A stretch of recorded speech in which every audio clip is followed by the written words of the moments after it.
Hi everyone, welcome back to a new video. Today I will be testing this laptop. This right here is an HP Pavillion DV7 2060 ED.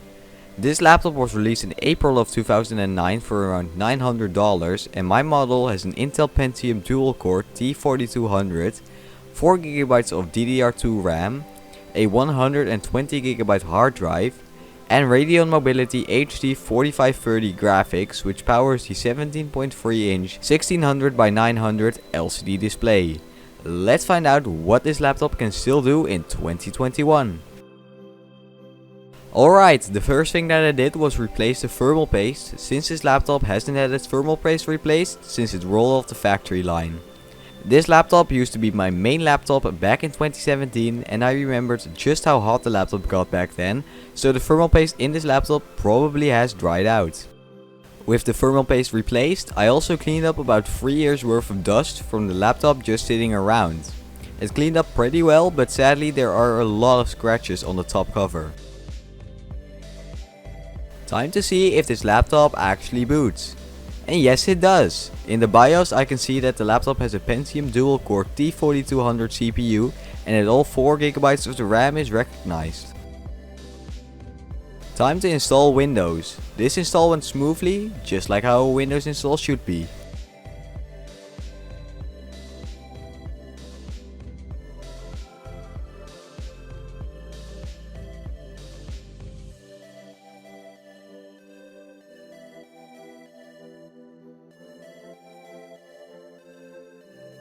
With Windows installed, now it's time to install some drivers and programs.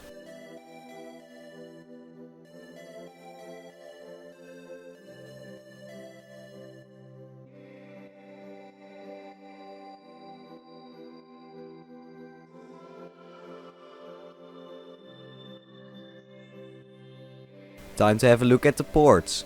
On the front, this laptop has a microphone jack and 2 headphone jacks. On the right side you can find the DVD player, 2 USB ports, an opening for a lock and a charging port. On the back, this laptop has no ports. On the left side, this laptop has a VGA port, an expansion port, an Ethernet port, an HDMI port, an eSATA port, a USB port, a Firewire port, a digital media slot, and a remote. The hinge on this laptop is pretty good. You can just about open the laptop with one hand. This is the keyboard on this laptop. Like you can see, it's full sized and all the keys are glossy. The touchpad on this laptop is pretty good. It feels good and the mouse buttons are satisfying to press. This laptop also has a webcam. From my experience, it's pretty good. Some of the functions are in this bar next to the power button. This looks really good and I think that this is a cool feature. Another cool thing that this laptop has is a subwoofer on the bottom. Time to test YouTube playback on this laptop. YouTube is watchable up to 720p and the speakers sound pretty good, like you can hear in this clip. November of 2013 and it's based on the Hawaii Pro graphics processor and it comes clocked in at 975 MHz. The keyboard on this laptop feels good to type on. This is how the keyboard sounds.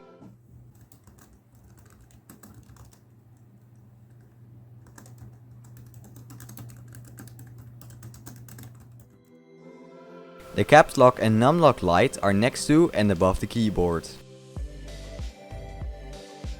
Like I already said, this laptop has a touch bar with most of the important features on it.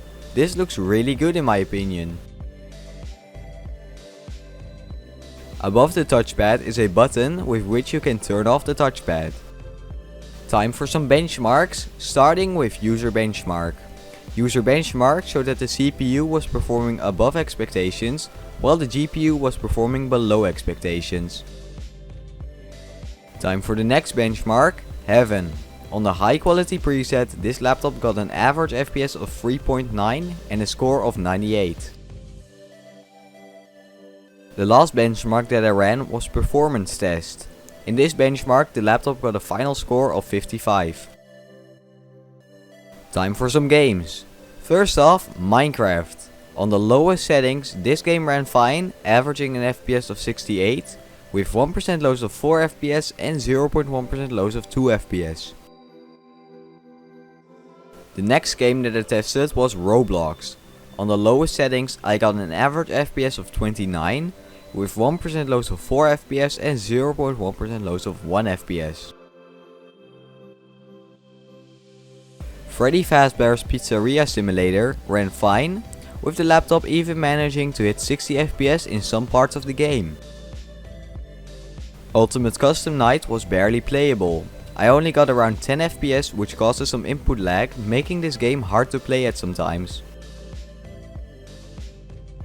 At the lowest settings, in a resolution of 1024 by 768, Euro Truck Simulator 2 wasn't very playable. I got an average FPS of 25, with 1% lows of 8 FPS and 0.1% lows of 4 FPS, which isn't too bad, but the visual quality was really poor at these settings.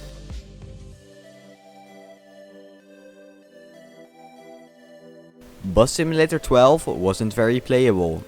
At low settings in the 1366 by 768 resolution, I got an average FPS of 13, with 1% lows of 7 FPS and 0.1% lows of 4 FPS.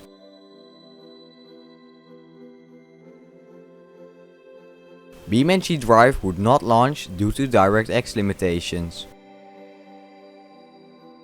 At the lowest settings in the 720 by 480 resolution, CSGO was not really playable. I got a max FPS of 64 in the benchmark, while usually hovering around 20 FPS. In game, I only got an average FPS of around 15. Bus Simulator 16 was not very playable. I only got around 4 FPS, and after a bit, the game just straight up crashed. In PC Building Simulator, I only got around 5 FPS, even at the lowest settings in the 1024 by 768 resolution, so this game is also not very playable. Fortnite would not launch due to direct 3D limitations. I couldn't install GTA 5 due to the hard drive in this laptop being too small, and if I have a look at the previous benchmarks, GTA would probably not have run all that well. Now it's time to shut the laptop down and give my final opinion about it. What do I think of it? In my opinion, this laptop is really starting to show its signs of aging. It's just about usable for light gaming and web browsing, but I think that in about a year from now it's not going to do so well in terms of light gaming, but for web browsing I would say that this laptop is still fine. And with that, this video comes to an end. Thanks so much for watching. Comment, like, subscribe, and I'll see you guys next time. Goodbye!